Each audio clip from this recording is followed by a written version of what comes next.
that, the floor is yours. Okay.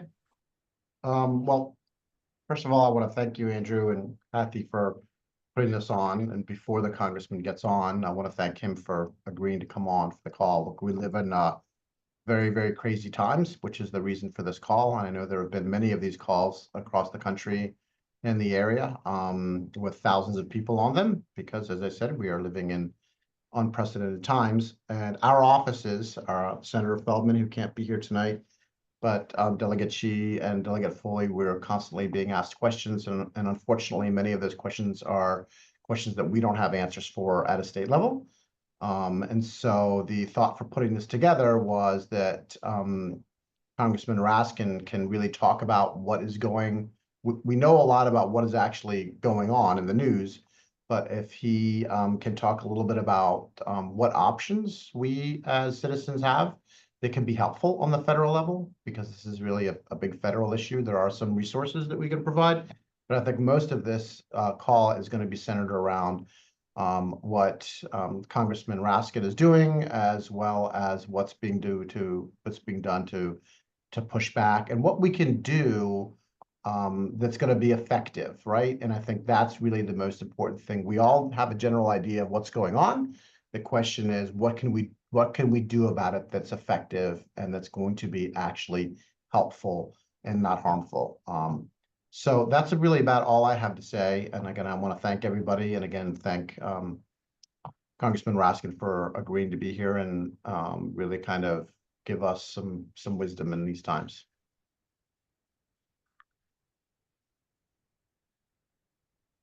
Delegate Shi, I'll pass to you.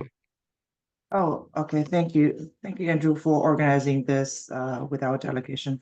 I'm Delegate Lily Chi, and I'm very grateful to have an opportunity to share with you this moment. I know it's a time of high stress and anxiety for many people and families. As I put in my recent newsletter, this really, what has been happening is really a war on federal workers and our public servants who are serving our country and the communities honorably.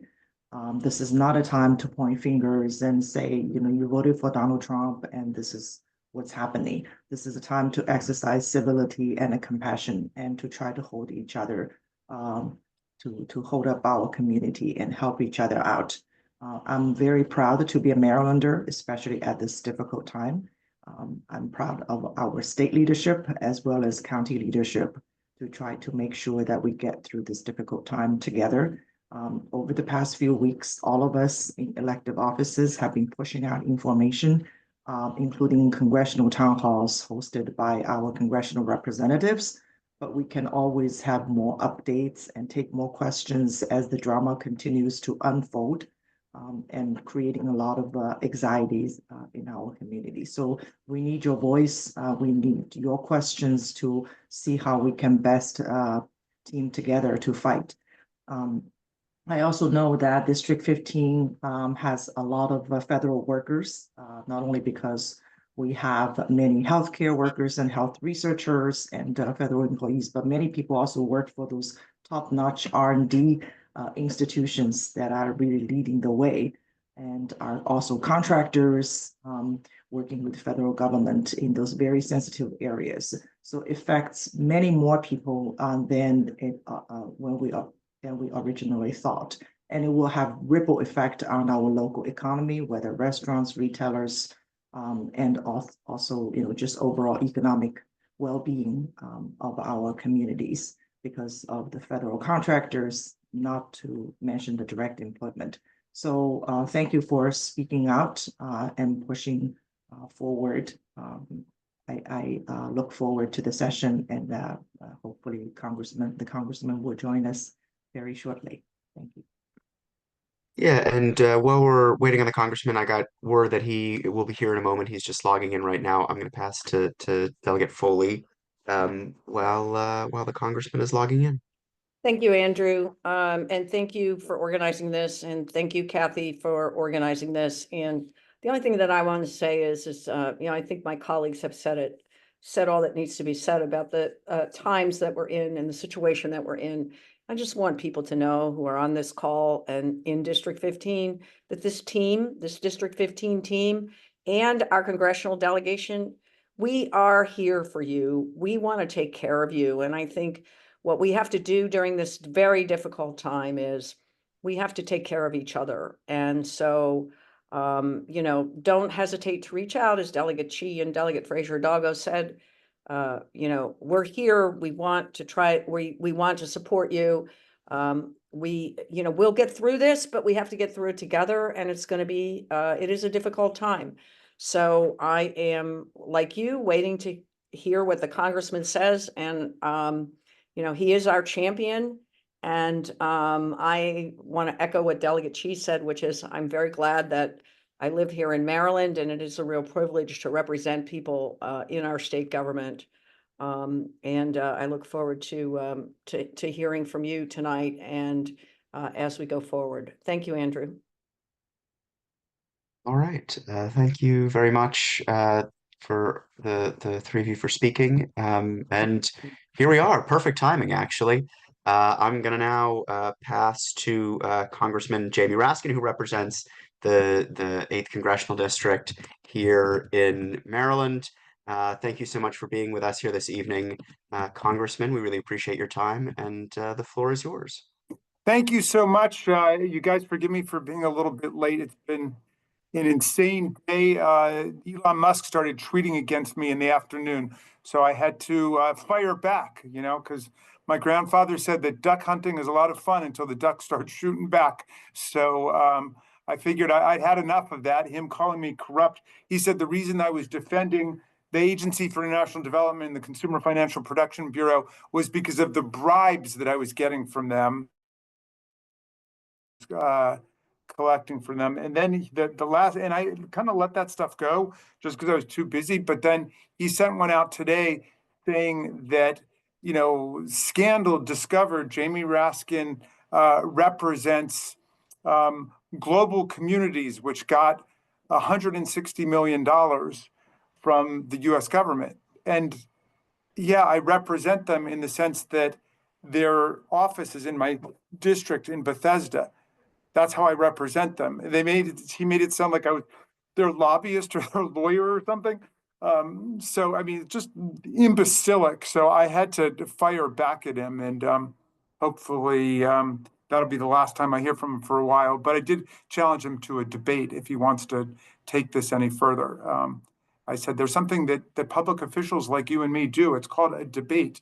And so we can go in public and we can have real discussion about, and the proposition I suggested was whether Elon Musk is an opponent of corruption or an instrument of corruption. I said, it can be all about you.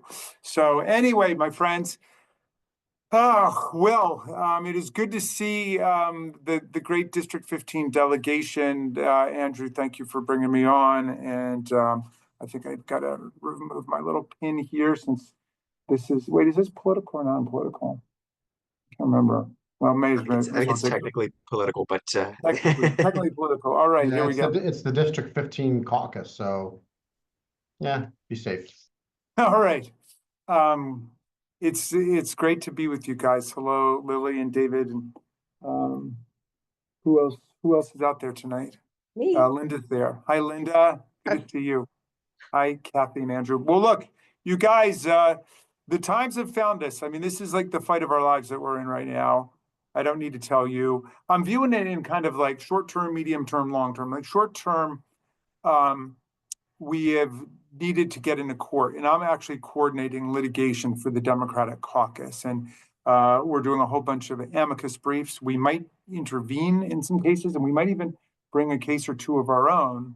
I say that because the Department of Justice sent us a letter saying that they were no longer going to defend the constitutionality of independent regulatory agencies and commissions. And you know, Trump has sacked all of the Democrats on the Federal Election Commission, the Securities and Exchange Commission, the EEOC, you name it. They've just gotten rid of the Democrats. And of course, this goes back to the Supreme Court case Humphrey's Executor, the New Deal cases, which said it's fine to set them up on a bipartisan basis where the presidents can't sack everybody like members of their cabinet.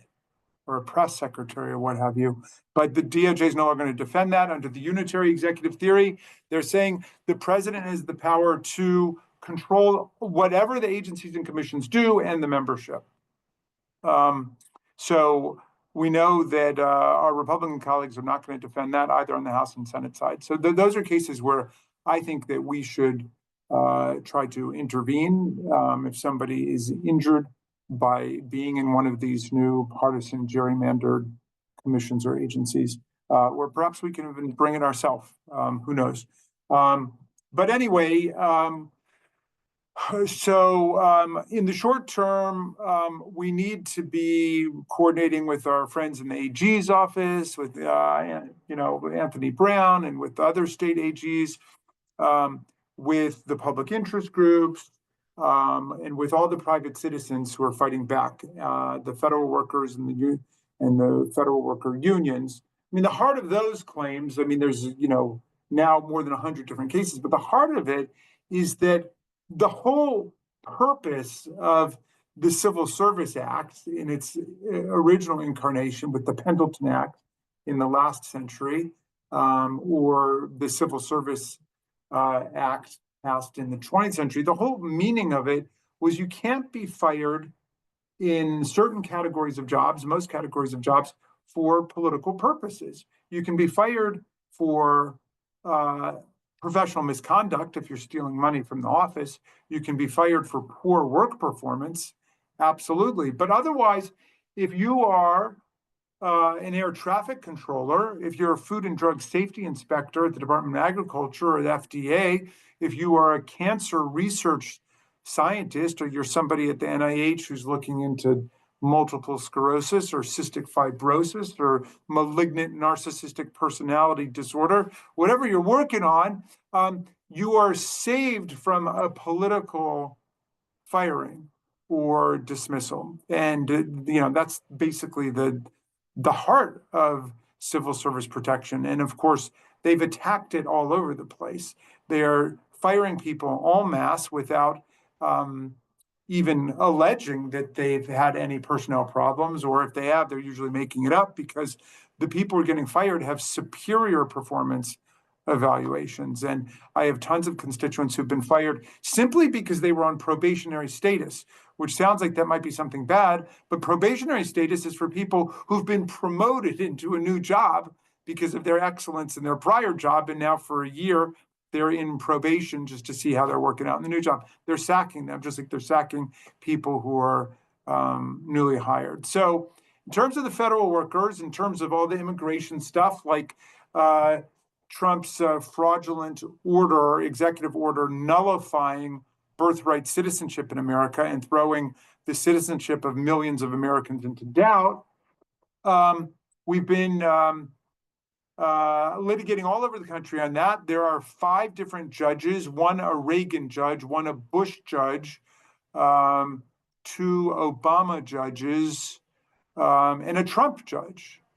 A Trump judge himself, and all of them have struck it down. Some of them saying stuff like, you don't have to be a lawyer to understand this, you just have to know how to read. Because the first sentence of the 14th Amendment says all persons born or naturalized in the United States are, and subject to the jurisdiction thereof, are citizens of the United States. And so you got to read some of these decisions. They're just beautiful in the evisceration of Donald Trump. And we're getting decisions like that, TROs, preliminary injunctions all over the country on the spending freeze, the attack on NIH and the colleges and universities, where they tried to just nullify and abolish the indirect overhead costs going to the universities, which was obviously just a dagger pointed at the heart of a lot of academic research institutions and so on. We're winning there, but I think that I'm starting to get the feeling that the Trump administration believes that they understand that they're violating the Constitution, they're violating the law, but they think if they can just get it up to the Supreme Court, they can get in front of Scalia and they get in front of Thomas and Gorsuch and Roberts and the gang, well, then they'll be able to just completely rewrite the law, as they did with the presidential immunity decision, where they completely pulled a rabbit out of the hat. So that's why I say that's the short-term solution, but we're going to try to stop them for as long as we can in the courts before it goes up to the Supreme Court. We hope for the best, but we're prepared for the worst. We got to win back Congress, and that means specifically the House of Representatives in 2026. That's our medium-term plan, and that's not just for me and Chris and Angela and the gang. That's for everybody. Like, all of us need to be involved in Maryland, but also we got to help our friends in Pennsylvania and in Virginia. We've got to be thinking nationally about this.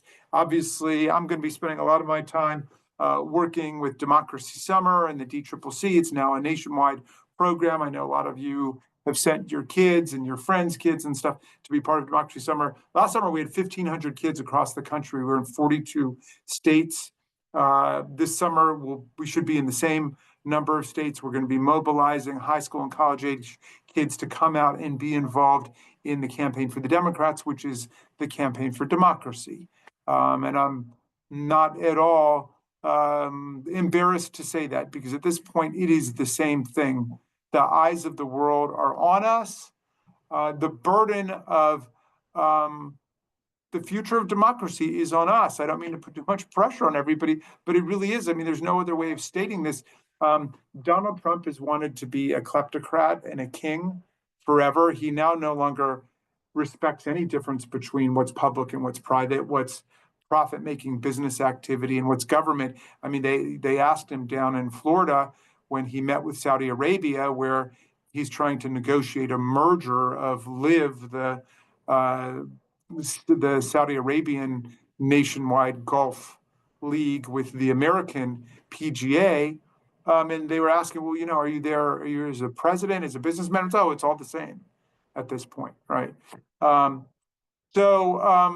Anyway, this is on us to resurrect and defend American constitutional values and democracy at every turn. So we got to win the House back, cut the reign of terror in half, and then prepare to win a landslide of all landslides in 2028. And it's going to be against the odds, of course, not only because they control the federal government, because they will try to stack and fix the election however they can. And we understand that. So long term, what's the game plan? Well, we're in the fight of our lives. This is not a 2-month or 2-year assignment, everybody. I mean, this is what we're working on full time. Maryland has got to remain the striking example of what democracy is. And we've got to stand up for equity, for pluralism, for solidarity, for Social Security, Medicare, Medicaid, strong democracy. And we're going to defend everybody's right to vote, even if they're not going to vote for us.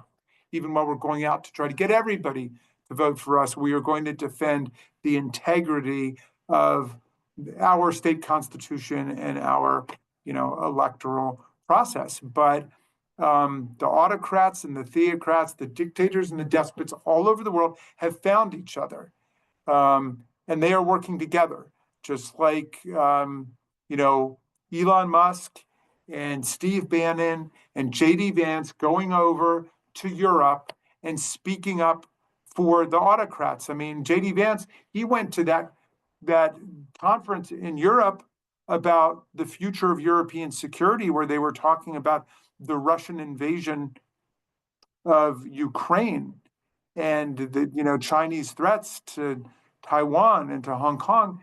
And he said, China's not the problem. Russia's not the problem.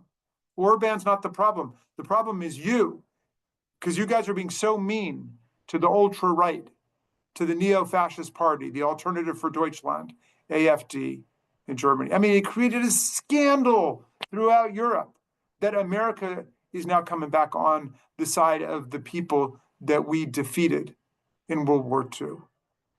I mean, how shocking and sickening is that? Elon Musk went over there and openly endorsed the AfD candidate, saying that was the hope for Germany. And JD Vance met with them and said all kinds of nice things about them. So you can see the direction these things are going in. You've seen the fascist salutes given by Steve Bannon, given by Elon Musk. Incidentally, Steve Bannon says of Elon Musk that he's a truly evil individual, just in case you need some validation from MAGA itself about what we're dealing with. He says, this guy grew up in apartheid South Africa, and he said, we don't need a racist from South Africa running the American government. Of course, Steve Bannon thinks there's enough racists in America to run the American government, that we don't need to be importing them from South Africa.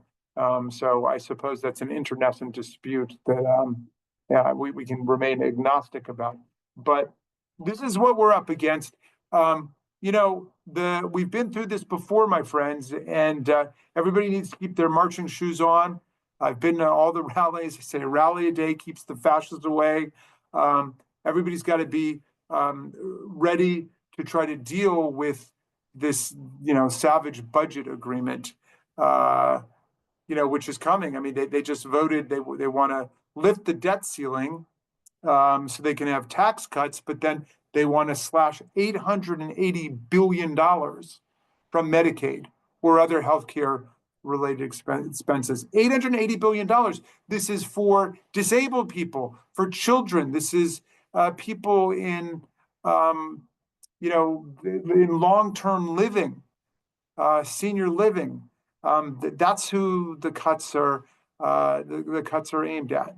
The hundreds of billions of dollars from Medicaid, hundreds of billions of dollars from SNAP, nutrition, other social programs. So we're just going to be fighting this, and that means putting pressure on the Republicans from the swing districts. I mean, their margin could not be narrower than it is. It's 217 to 215. They lose one Republican in the House, then that's a tie, assuming all of us are there. Of course, we have the filibuster in the Senate if we can hold all the Democrats. So that's the picture. I wish that it were a rosier picture, but I will tell you the good news. From being with my friends in the Maryland delegation, from being in lots of parts of our state, Maryland is ready to fight, and Democrats all over the country are ready to fight. And some people are scared, to tell you the truth. Like I'm surprised the number of law firms who are not stepping up now, but a lot of law firms are. A lot of lawyers are stepping up and doing the pro bono work for the workers and the unions and immigrants, for the LGBTQ community, for transgender kids. But not everybody, but that's all right. Because a lot of people are stepping up now who weren't there before. And I know, your leadership in D15 is totally on the case. So the floor is open. I'm happy to talk to anybody about anything. Just Congressman, really, really quickly. I mean, when we originally talked about this, we really wanted to figure out what can people do, because in Annapolis, we're getting a lot of questions. We're getting, blown off via text, via email, via phone calls. People are losing their jobs. People are worrying about what's going on in the world, whether it's Ukraine. It's mostly what federal employees around here. And as our offices, I'll speak for myself, have explained, he controls the House, the Senate, the Supreme Court, the executive branch, and all the agencies. So from a state level, myself and Delegate Chi and Delegate Foley, there's really not a whole lot at the moment that we can do. We're trying our best to provide resources. But from your perspective, between now and the next election cycle, given the whole world kind of coming apart, but particularly for folks in Maryland, in District 15, federal employees, what can we do to help you, to help us? Like, what can be done now? If you were to, you talked about marching, you talked about a lot of things. What advice can you give folks on this call right now that they can do right now? Well, look, I don't know that you have a good answer for that, but I don't know. I don't know that I have one good answer, but I have a lot of pretty good answers. I mean, today is Thursday. Tomorrow, I believe, is the first effort to create a mass citizens consumer boycott of the big corporations that have sided with the Musk-Trump coup. Everybody's got to participate in that. It's like, no shopping at Amazon, no shopping at See, I'm a really bad shopper, so somebody else is gonna have to tell me where else not to go, but Fast Um, food, no credit cards, Foods. no Credit no cards. credit cards. Don't buy stay any local, right, Teslas. Linda? No Like, Walmart and yeah. No no Home Walmart. Depot, none of those. So stay local, you know, go to the local restaurants, local, and don't deal with the new corporate state that has been mobilized around Trump. I mean, I never thought I'd live to see the day when the Washington Post would become such a pale shadow of itself. I mean, growing up here, I mean, that was my hometown paper, man. We were proud of the Washington Post, you know? I mean, that was something that brought us all together. And now to see what's going on, it's just so sad. So anyway, yeah. So like, that's the kind of thing. Decentralized popular action. If you look, I mean, let's assume the worst because we have to. I mean, what's a coup? A coup is unelected private forces seizing the means of social control from democratic entities in order to advance private interests in a potentially irreversible way. I mean, you know, we could very well be in the middle of what's a coup. And if you look at what Elon Musk and Peter Thiel and their intellectual hero Curtis Yarvin say, they believe that democracy is defunct. They think that our Constitution is obsolete. They think that we are moving from a system of democracy which belongs in the 18th and 19th and 20th centuries to a new global techno state where large corporations are basically the citizens and the CEOs of large corporations then choose someone to be the CEO of the national government, which check out the interview with Curtis Yarvin in the New York Times a few weeks ago. He said, American people have got to get over their fear of the word dictatorship.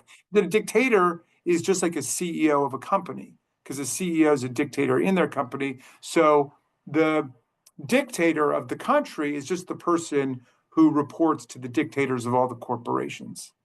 And because of the centralized means of communication through social media and X and so on, that's the system that we're moving into. And they're not shy about talking about it. They're very explicit about talking about it. Guess who can't run for president of the United States? Elon Musk can't run because he was born in apartheid South Africa. And it shows. But then he became a Canadian citizen. And then from there, he came to college in America, dropped out of college, and then worked illegally for a year or two as an undocumented worker. We didn't deport him. And he's shown some kind of gratitude for the big heart and the patience and the generosity of the American people by basically trying to trash all of our institutions and our Constitution. So, Maryland's just got to hang tough. I mean, we're going to be a major part of the defensive structure against this takeover. And it's going to be hard. And I don't envy the job that you guys have in Annapolis, you know, with them, you know, slashing Medicaid on the pretext that the states will be able to absorb the shock of it and take care of it. And well, the states will take care of it. Right. And I mean, you know how people are suffering already. Yeah, I mean, I think one of the big concerns we have on the state level is with a $3 billion budget shortfall now, and with the loss of all of these federal jobs and on the loss of the contractor jobs, this could easily be a $4 or $5 billion shortfall or more in a very, very short period of time. This gets very real very quickly as to how we can provide, you know.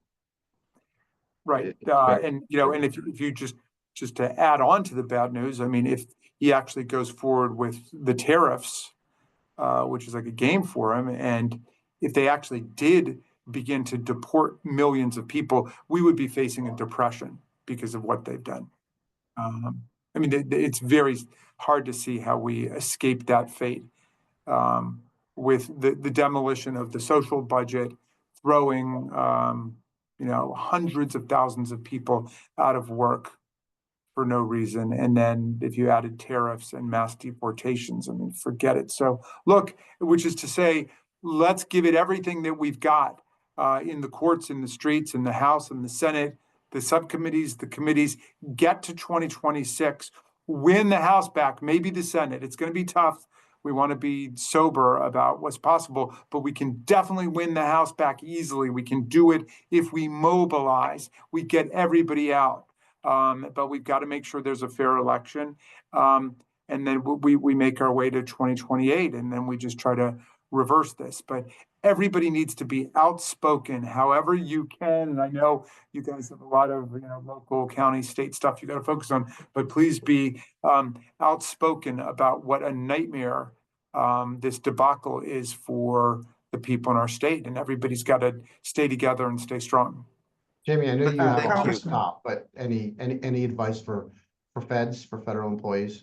Well, you almost have to go agency by agency, department by department to see where they are. I mean, there's certain lawsuits that we've been pushing that have been successful so far. There was one a class action suit before the Office of Special Counsel, which oversees claims that would go to that are basically like Hatch Act and violations of the civil service.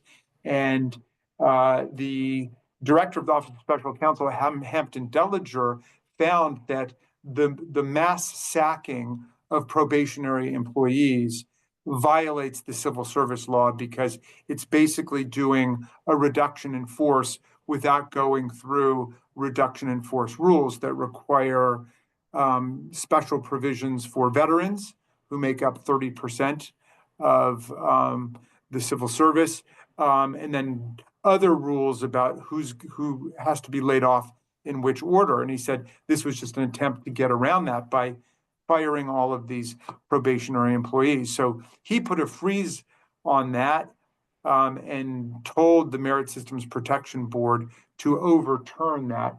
Now, again, the MSPB has been gerrymandered and the Democrats have been sacked. So I don't know where that goes.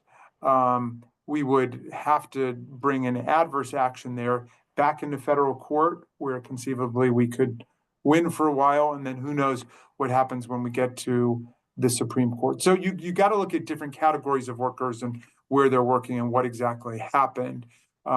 Interestingly, there's been this ferocious attack on DEI, diversity, equity, inclusion, which actually doesn't exist as a federal law concept. It's not like there's DEI workers, but they keep talking about sacking DEI workers, and you know who that means, basically non-white workers and women and disabled people are the DEI hires, and they've just been sacking those people. Well, that is essentially a pretextual race discrimination or pretextual gender discrimination. If you say that person's a DEI hire and I'm going to fire them, and that's all you've said, you haven't said whether they're doing their job well or not. I mean, and they're firing people whose jobs have nothing to do with DEI. For example, I'll tell you about a constituent of mine from the Food and Drug Administration, and part of her job is to go out and build pools of cancer patients for the purpose of cancer drug trials. And so, she's got like a 3-page job description of everything she's supposed to do. And there's one sentence in there, and to ascertain that there are diverse groups of cancer patients represented in each of the drug trials. Okay. They called her a DEI hire and they fired her. And her job is to work on cancer drug protocols, right? So this is what's going on out there. And I think now it all depends on who the judges are, unfortunately, but that would be a case that would be a very strong, race discrimination or gender discrimination or disability discrimination lawsuit, I think. But you just got to go one by one and see what's happening.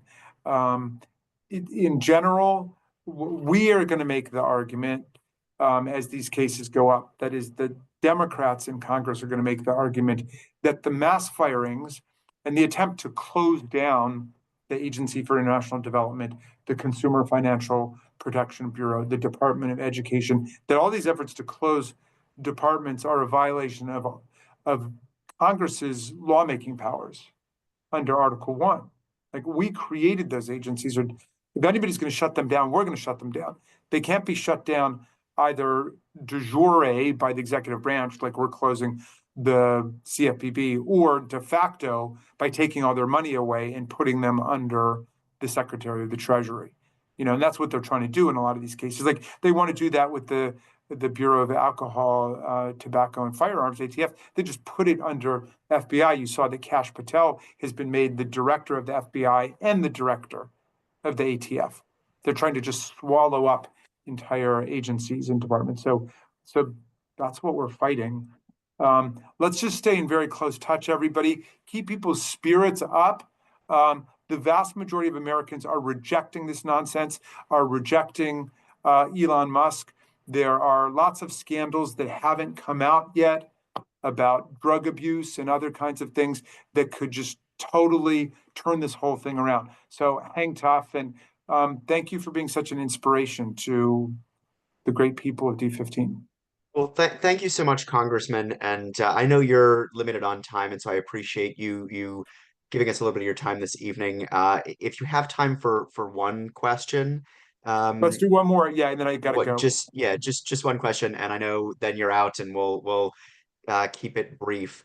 A number of people asked about the budget and the Democratic strategy to respond to the budget that contains all of these very concerning provisions in it, with the threat of a potential shutdown and sequestration and all of these things. What is the Democratic strategy? Well, first of all, like, our party has kept the government open through all of the congressional rule of the last several years. There's no way they could have kept it open without us. And obviously, Democrats believe that the government is an instrument of the common good, and we want to keep it open, and especially Democrats in Maryland, for obvious reasons. That's who we are, and that's what we have always fought for. So that's our basic determination. They control the House and the Senate and the White House, as you said. And so they've got the power to keep the government open on their terms. They also have the power to shut the government down on their terms, is the reality. I don't know what they want to do.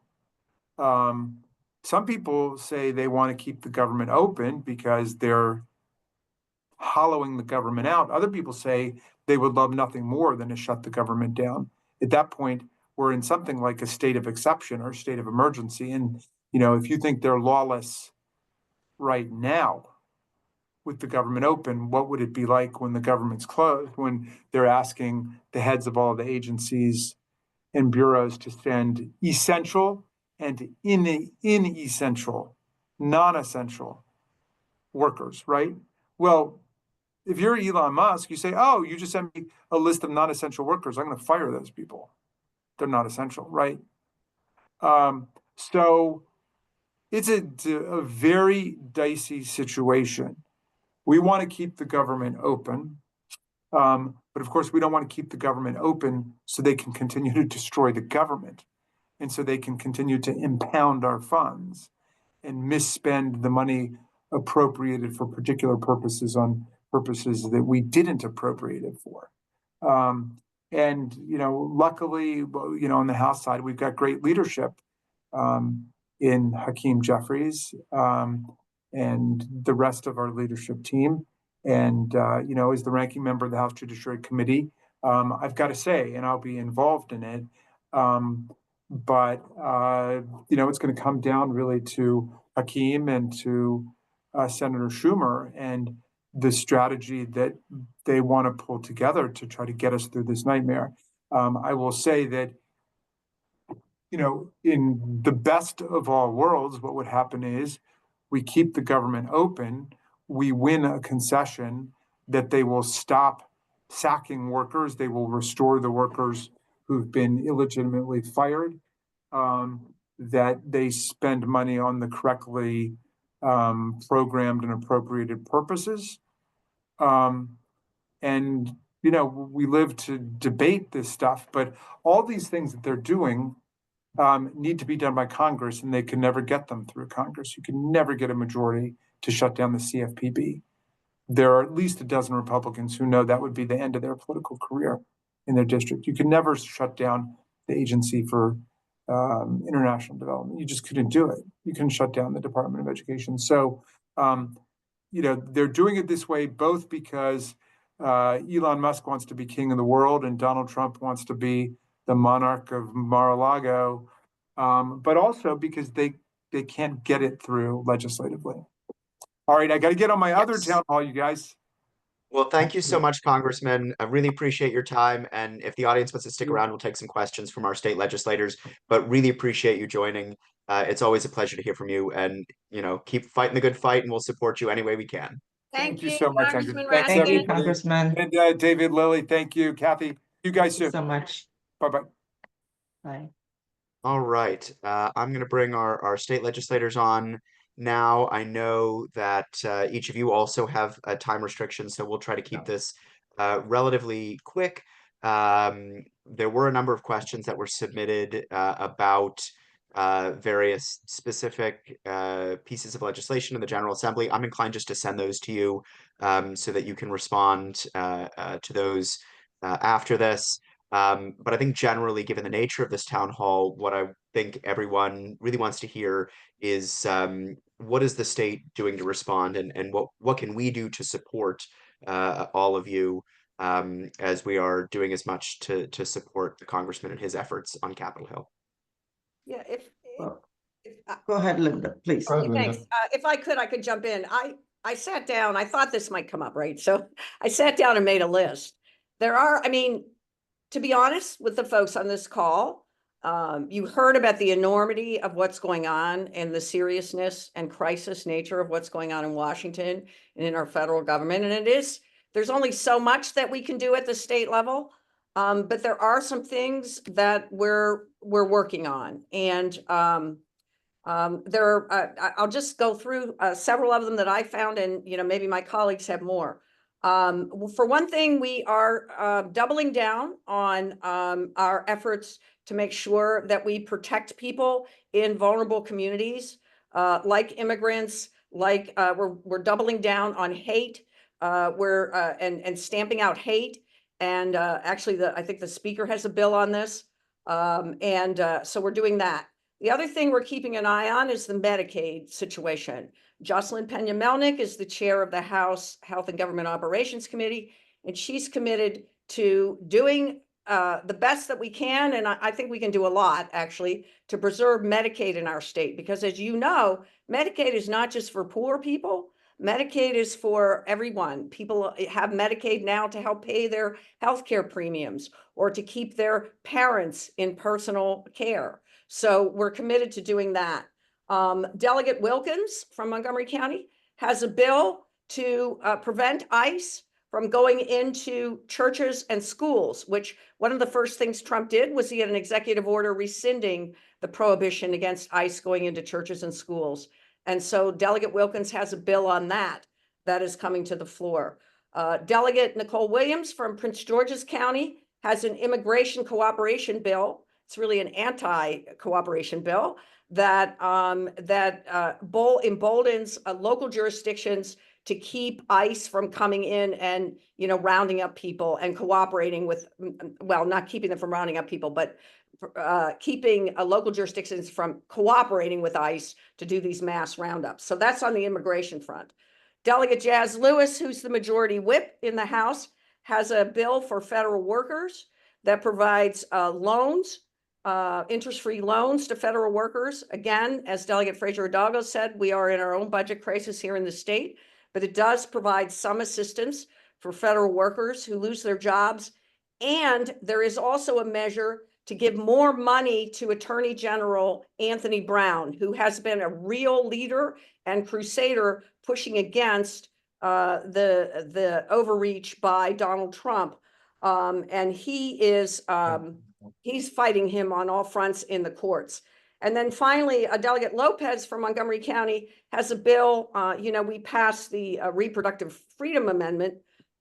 You all voted for it, or the vast majority of you did, in the last election. But now we have our abortion facilities and our reproductive care facilities are under strain. And so Delegate Lopez has a bill using insurance premium surpluses to expand the resources available to our reproductive care centers as a result of that.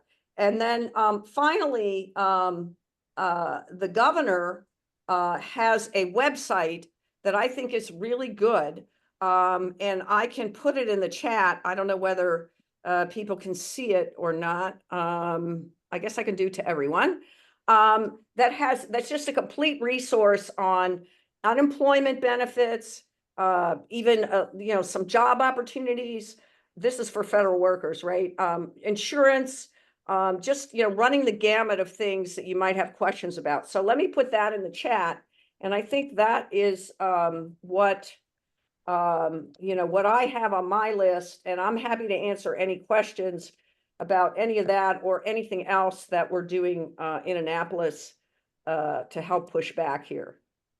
Well, thank you so much for that. And I know Congressman Raskin also has a site that I'll throw into the chat about the resources for federal workers as well. But I want to jump now to Delegate Chi because I know you have some stuff to add as well. Yeah, well, my great colleague Delegate Foley has rounded up quite a few very good points on her list that is continuing to evolve as we are waiting for the other shoe to drop. As you know, our great state, our Attorney General has joined a group of Attorney Generals in filing a lawsuit collectively against this administration's unlawful actions.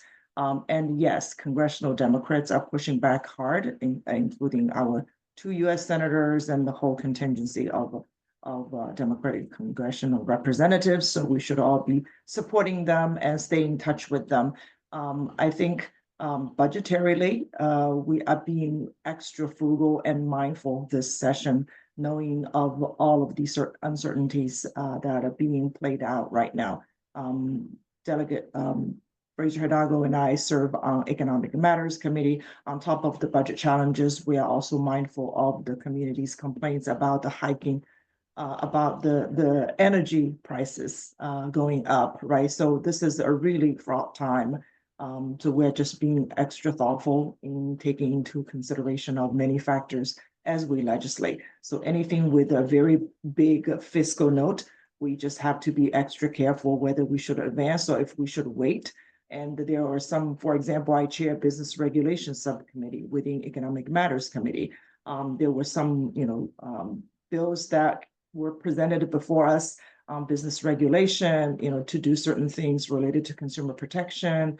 And many things are great ideas, but whether this is the best time to do certain things to further regulate certain businesses that are maybe, unfolding because of the lack of contracts from federal government. So we all have to be very mindful of the sensitive time that we live in and take into considerations many factors before we get too heavy-handed on certain things,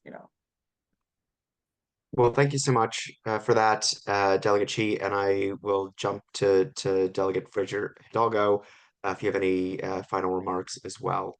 Yeah, I mean, I think first of all, thank you for putting this on, and to my colleagues, they did a great job kind of rounding it all up.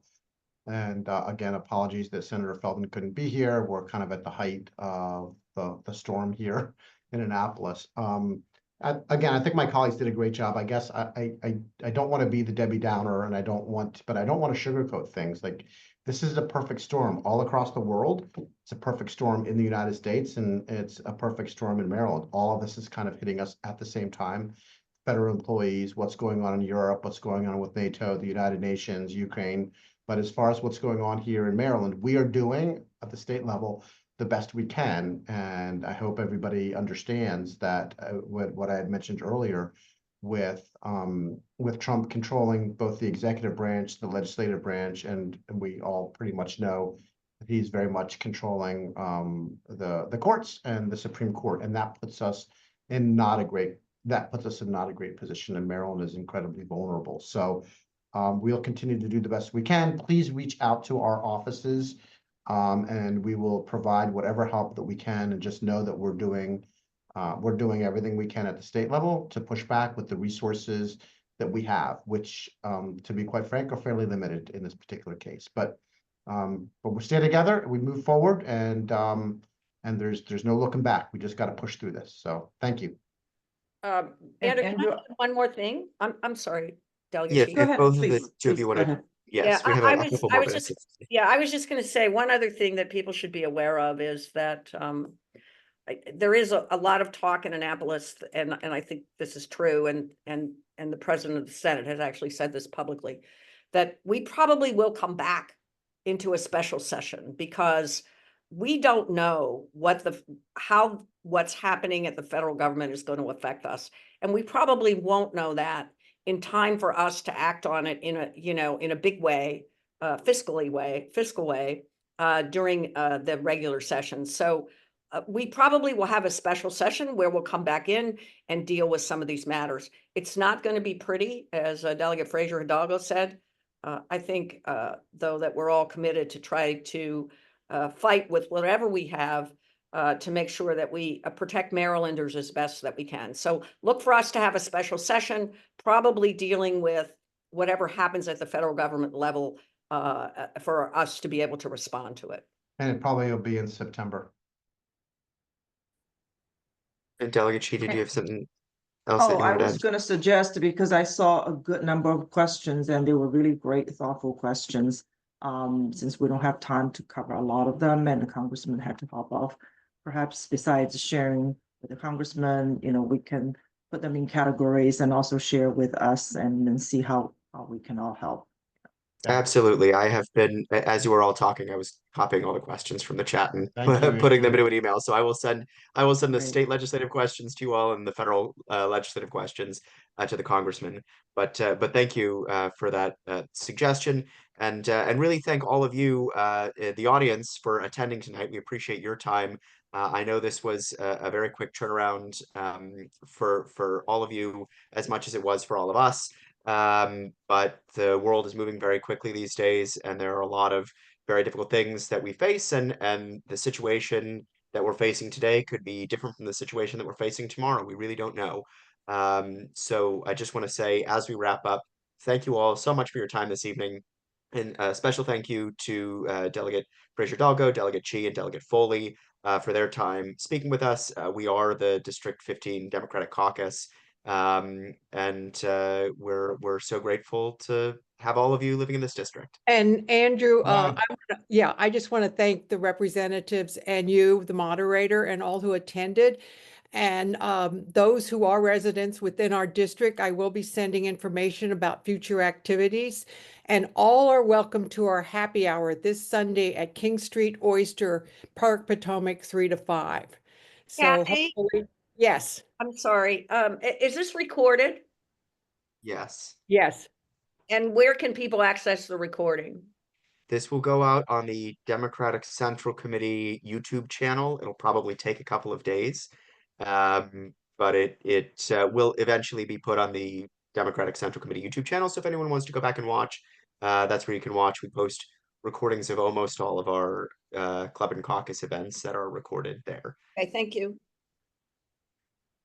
All right. Well, thank you so much. Have a wonderful evening, everybody.